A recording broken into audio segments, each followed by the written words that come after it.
Oke, perkenalkan nama saya Mustafa Firdan Nugraha dengan 2013 dari manajemen riset dan research. Pada kali ini saya akan menjelaskan mengenai materi pilihan STRK.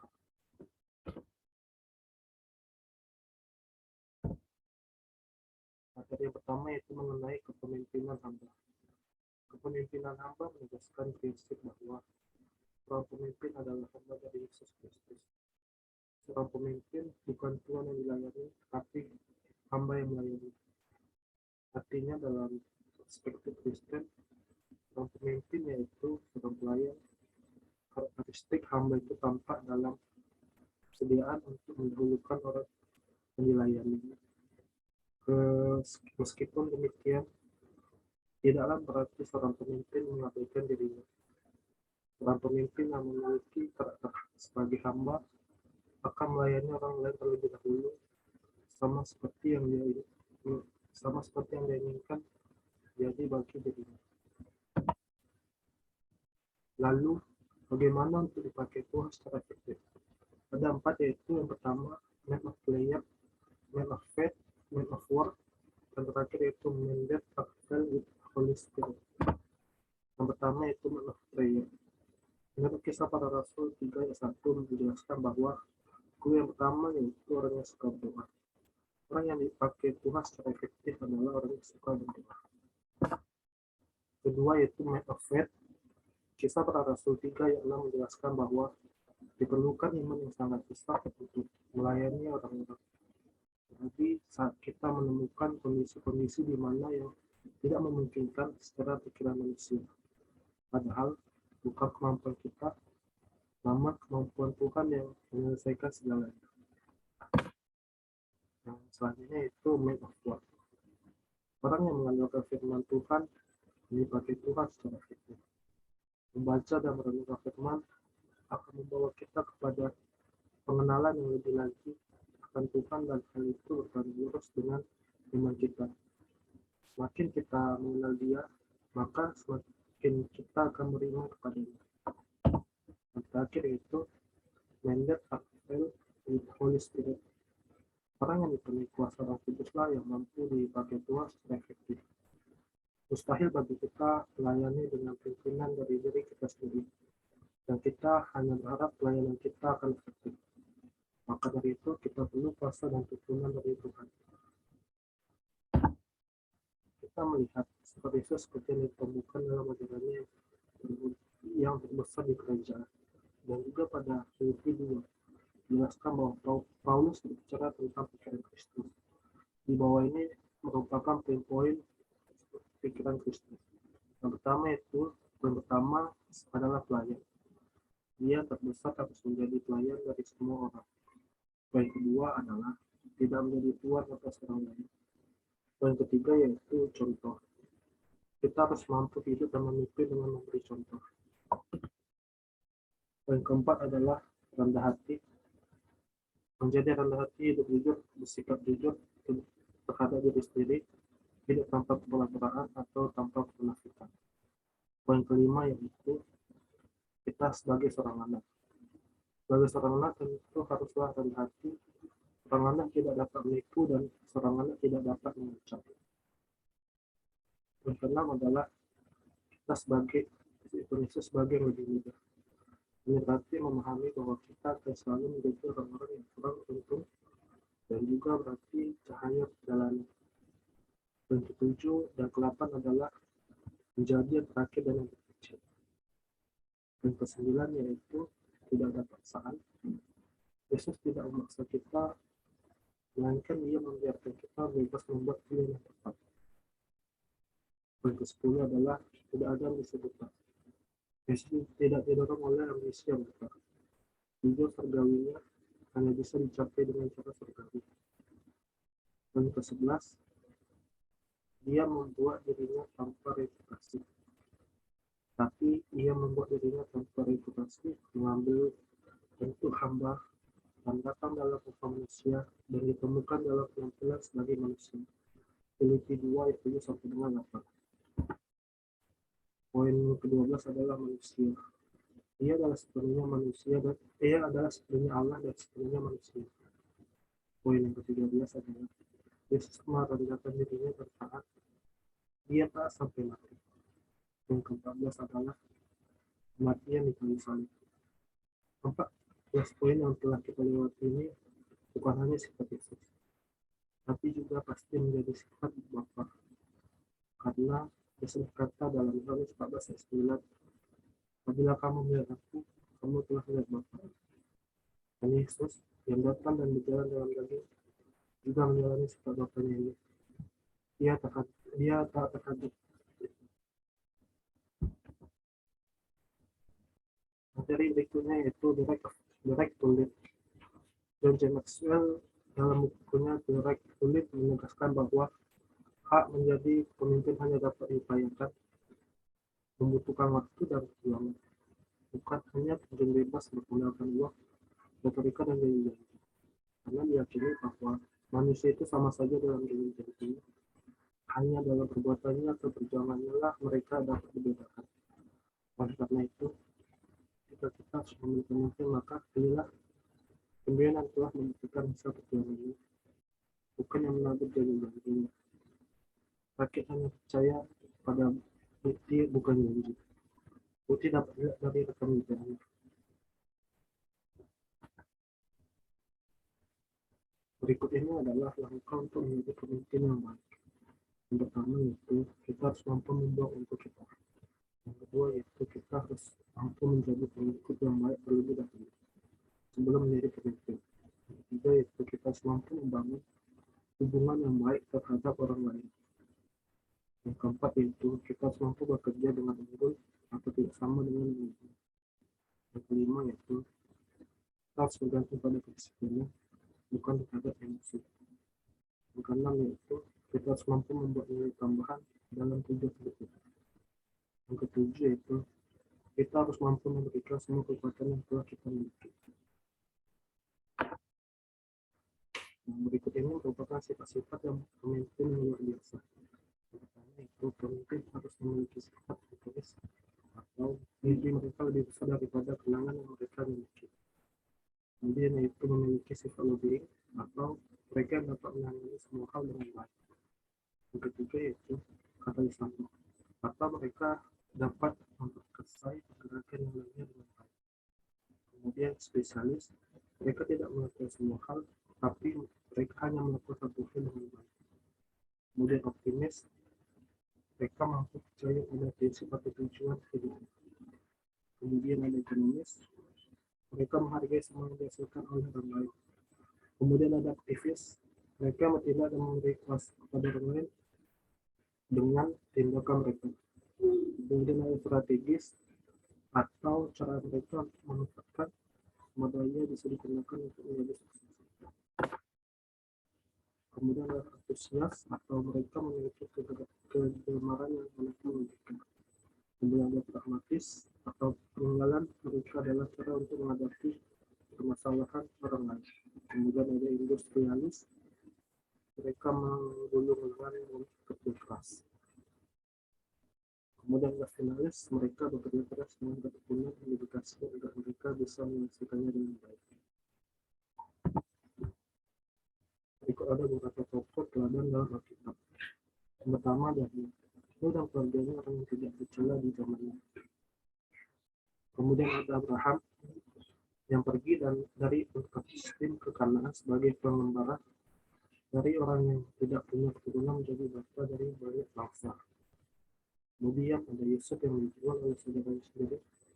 Kemudian ia menjadi penguasa tanah. Kemudian ada seorang Nehemia yang mendapatkan perlawanan dan ancaman pembunuhan di Yerusalem. Kemudian ini ada beberapa para pemimpin yang mengambil risiko. Pemimpin itu wajib mengumpulkan informasi dengan bijak. Kemudian pemimpin wajib memahami risiko dari kekuatan yang ia miliki. Kemudian pemimpin wajib melakukan persiapan secara menyeluruh. Kemudian pemimpin harus berani untuk gagal. Kemudian pemimpin wajib memiliki fleksibilitas. Kemudian pemimpin mampu mengamati waktu sebaik mungkin. Kemudian pemimpin membayangkan apa yang bisa ia dapatkan. Kemudian pemimpin memahami apa yang ia pertaruhkan. Kemudian itu pemimpin harus tetap pada tujuan yang telah ditentukan. Kemudian pemimpin wajib memiliki motivasi yang benar saat dipimpin. Kemudian pemimpin memberikan kemenangan kepada yang telah berjalan lurus dengan percaya diri.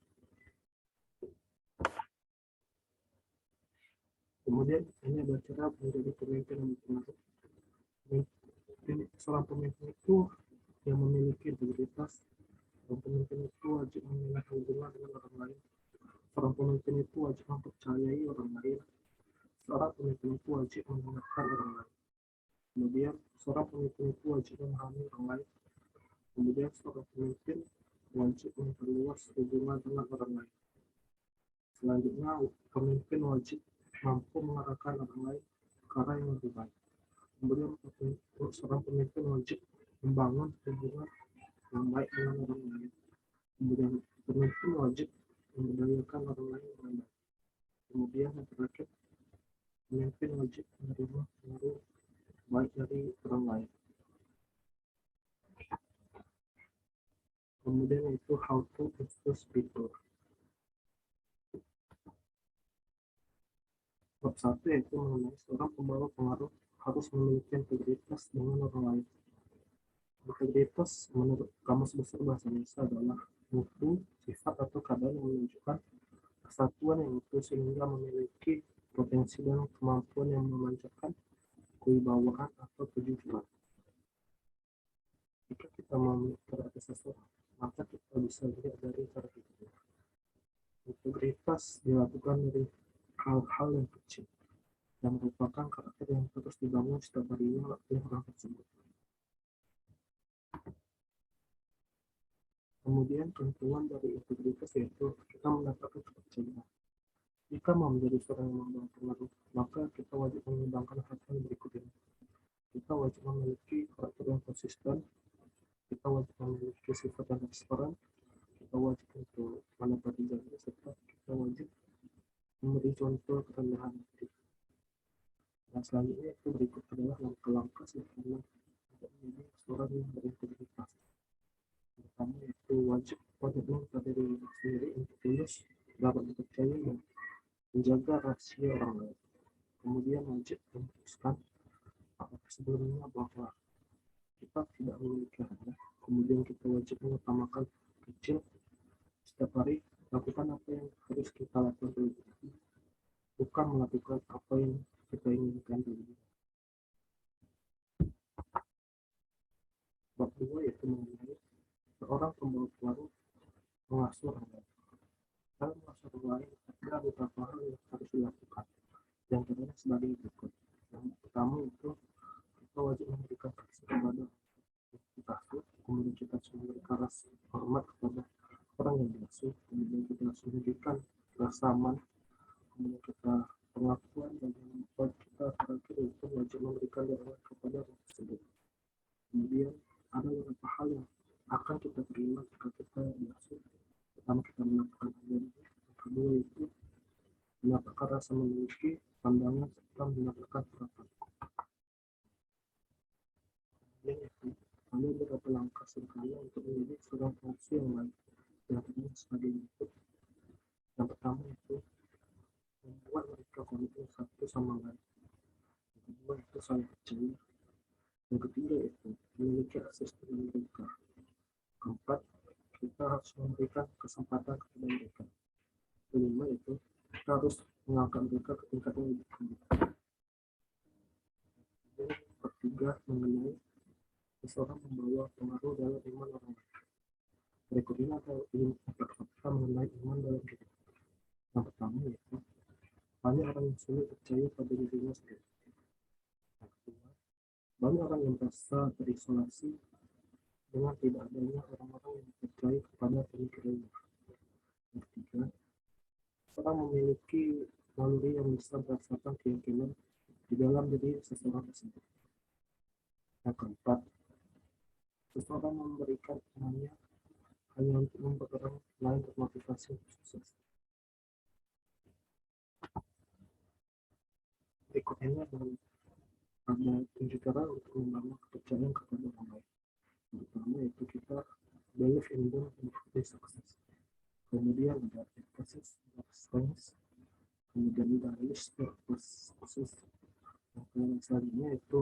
strength confidence when they fail. Kemudian ada experience some skills together. Visualize their future success. Dan terakhir itu expect a new level of living.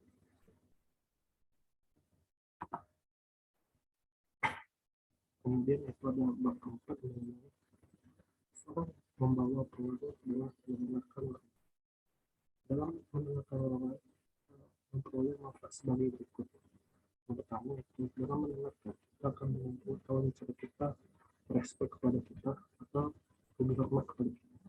Kemudian itu dengan kita mendengarkan orang lain maka kita akan membangun hubungan yang baik dengan orang tersebut. Kemudian dengan mendengarkan orang lain kita dapat memperluas pengetahuan kita. Kemudian dengan mendengarkan orang lain maka akan membantu kita untuk mengembangkan ide-ide atau gagasan-gagasan kita. Kemudian dengan mendengarkan orang lain akan membangun persahabatan bahkan kekeluargaan dengan orang tersebut. Kemudian itu dengan mendengarkan orang lain, mendengarkan itu ialah tindakan yang baik, membantu orang tersebut dan diri kita sendiri. Kemudian kita akan mengalami beberapa hambatan dalam mendengarkan orang lain. Pertama kita akan selalu banyak bicara, kemudian kita akan kehilangan fokus. Yang ketiga itu kita akan merasa yang tidak stabil atau sulit konsentrasi. Kemudian kita akan merasakan sedikit. Yang kelima itu kita akan membawa masalah pribadi. Yang terakhir itu kita akan mementingkan diri sendiri.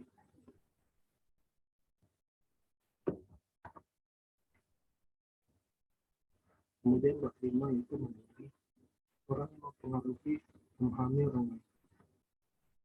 Mengapa orang gagal dalam memahami orang lain? Berikut ada 5 alasan. Pertama, mereka ketakutan. Yang kedua, mereka egois. Yang ketiga, itu mereka gagal untuk mengerti perbedaan. Keempat, itu mereka gagal untuk mengerti keseragaman. Maka dari itu, berikutnya hal-hal yang perlu kita pahami tentang orang lain supaya kita tidak gagal dalam memahami orang tersebut. Yang pertama, yaitu setiap orang ingin menjadi seseorang. Yang kedua, kita juga harus tahu bahwa orang tidak peduli berapa banyak kamu tahu sampai ia tahu seberapa banyak kamu peduli. Kemudian yaitu kita harus mengetahui bahwa setiap orang itu membutuhkan seseorang. Yang keempat yaitu kita harus mengetahui bahwa semua orang bisa menjadi seseorang ketika seseorang mengerti dan percaya kepadanya. Dan yang kelima yaitu kita harus mengetahui bahwa setiap orang yang menolong seseorang maka akan mempengaruhi banyak orang. Kemudian bab ke-6 yaitu mengenai seseorang yang mempengaruhi akan mempengaruhi orang lain. Pertama yaitu dalam memberikan motivasi untuk bertumbuh pada orang lain tanpa memberikan sarana untuk melakukannya adalah suatu tragedi. Yang kedua, dengan memperbesar orang lain merupakan prestasi bagi kita. Yang ketiga, kita harus menjadikan dirimu sebagai seorang pembesar. Yang keempat yaitu kita juga harus hati-hati dalam memilih orang yang akan kita perbesar. Selanjutnya, ini ada beberapa petunjuk yang dapat membantu kita untuk maksimalkan proses pembesarkan. Yang pertama, kita harus melihat potensi yang mereka miliki. Kemudian kita membuat visi untuk masa depan mereka dengan baik. Kemudian kita harus menggali keinginan dari mereka. Kemudian kita juga harus mengetahui atau mengatasi karakter yang kurang dalam diri mereka. Kemudian kita wajib fokus pada kekuatan yang mereka miliki. Kemudian kita memperiksa mereka dengan perlahan-lahan. Kemudian kita harus meletakkan sumber daya dalam tangan mereka. Dan kemudian itu kita wajib membukakan mereka pada pengalaman yang besar. Kita yang terakhir itu kita akan ajar mereka untuk memperbesar diri sendiri.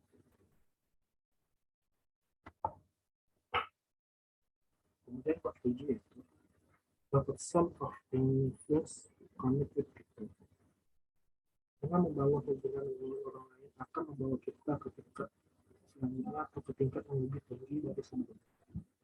Hubungan itu adalah suatu hal yang sangat penting untuk mempengaruhi orang lain dalam hal yang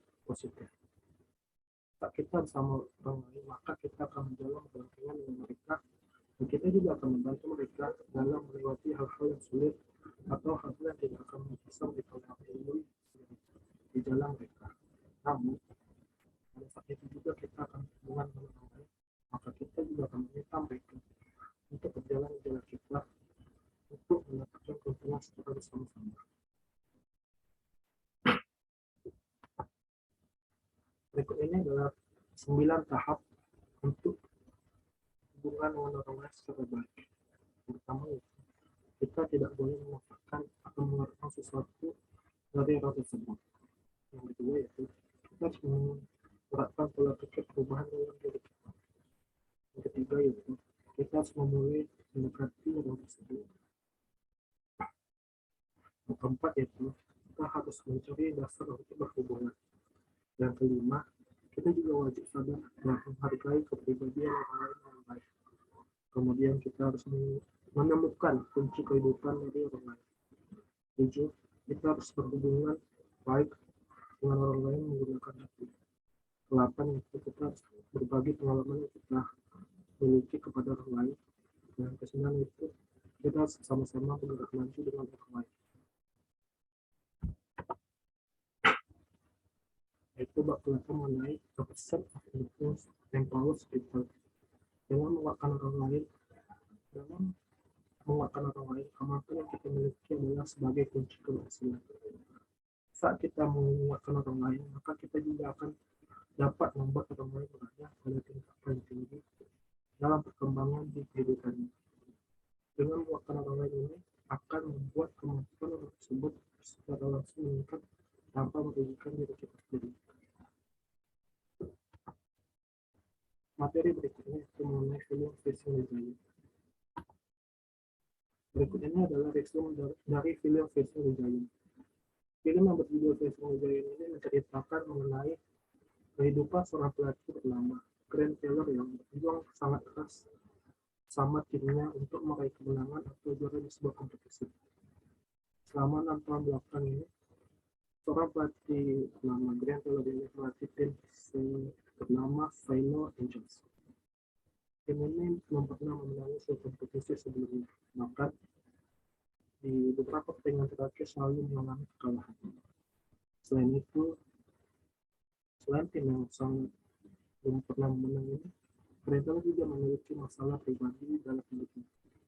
Ketika seorang Grant Taylor sudah merasa kebingungan serta rasa kesedihan, maka ia datang kepada Tuhan dan dia menyerahkan segalanya kepada Tuhan, sehingga suatu hari dia mengalami perubahan di jalan Tuhan dan mengubah filosofi yang sebelumnya menjadi apapun yang dia lakukan kini hanya untuk Tuhan. Hal ini tentu saja akan sangat berpengaruh kepada timnya dan akan menciptakan suatu semangat baru dalam bermain. Tentu saja perjalanan untuk menjadi juara pun akan dimulai perlahan demi perlahan tim ini mulai meraih kemenangan. Maka suatu hari mampu mengalahkan tim kuat yang menjadi juara bertahan selama 3 tahun berturut-turut. Dan akhirnya tim yang dilatih oleh Grant Taylor ini pun menjadi juara serta akhirnya ia mengalami memiliki seorang anak. Hal ini tentu saja merupakan anugerah terindah yang diterima dari Tuhan. Berikut ini adalah nilai-nilai yang kita pelajari dari film Facing the Giant. Yang pertama yaitu kita harus percaya pada Tuhan bahwa Tuhan akan melakukan hal yang baik kepada kita setelah kita telah berusaha dengan sangat keras. Dalam sebuah perjalanan karir, tentu saja kita akan mengalami kesulitan bahkan akan mengalami kegagalan. Maka dari itu, kita tidak boleh cepat menyerah, melainkan kita harus tetap berjuang melakukan yang terbaik selagi kita bisa. Yang ketiga yaitu terkadang kita butuh untuk berhenti sejenak dan kembali memikirkan dan merenungkan tujuan sebenarnya yang ingin kita capai. Berhenti sejenak bukan berarti kita menyerah. Berhenti sejenak ini berarti merenungi pelajaran berharga apa yang dapat diambil dari kegagalan yang terjadi untuk kembali menemukan tujuan setiap hidup ini. Yang keempat yaitu kita harus yakin bahwa kita bisa melakukan sesuatu jauh daripada apa yang sedang kita lakukan saat ini. Kita harus yakin bahwa Tuhan sudah memberikan kita kemampuan untuk melakukan hal-hal yang luar biasa. Kita juga harus yakin dan berani langkah keluar dari jalan yang kita melakukan hal-hal yang kita inginkan. Kemudian yang kelima yaitu hal yang nanti kita pelajari, yaitu kita sebagai hamba Tuhan harus memiliki keyakinan bahwa Tuhan akan melakukan yang terbaik untuk kita. Setelah kita mengerahkan seluruh kemampuan kita atau yang biasa kita sebut dengan tawakal, setelah melakukan sesuatu dengan sebaik-baiknya, maka kita wajib melihat, maka biarkanlah kasih Tuhan yang menunjukkan hak hidup. Seperti ada kata-kata yang mengatakan, let us do our best and God will do the rest. Materi selanjutnya itu kesetiaan. Salah satu kata Tuhan adalah kesetiaan. Menurut 2 Tesalonika 3 ayat 3a, Tuhan adalah Allah setia. Pribadi yang patut kita teladani soal kesetiaan adalah Tuhan Yesus sendiri. Dia yang dengan setia tunduk kepada apa yang menjadi kehendak Bapaknya, sampai harus menyerahkan nyawanya bagi penebusan dosa umat manusia. Ciri dari seorang yang setia adalah dia dapat dipercaya. Firman Tuhan di atas menjelaskan bahwa yang dituntut dari kita semua yang melayani Tuhan adalah kita harus dapat dipercaya. Kita tidak dapat dipercaya, bagaimana mungkin kita dapat melakukan kesetiaan? Kesetiaan dan kepercayaan itu seperti suatu kesatuan yang tidak dapat dipisahkan. Berbicara mengenai melayani Tuhan, mungkin kita akan berpikir bahwa ini ada hubungannya dengan pelayanan gereja. Memang betul ada hubungannya, tapi kesetiaan itu pada penerapannya luas, bukan saja hanya dalam lingkup pelayanan gereja saja, tapi juga dalam pelayanan kita di keluarga, pekerjaan maupun dalam kehidupan bermasyarakat. Betapa sering kita mendengar cerita mengenai orang-orang Kristen yang tidak setia dengan pasangan mereka, sehingga terjadi masa-masa tidak diinginkan seperti perceraian, tidak setia dengan kepercayaan yang mereka terima dari atas mereka, sehingga pekerjaan mereka melakukan hal-hal itu tidak hanya itu, tidak setia dengan kehidupan juga mereka terima dalam pemerintah, sehingga mereka melakukan korupsi. Tidak setia dengan Tuhan juga menyebabkan mereka murtad dan sebagainya.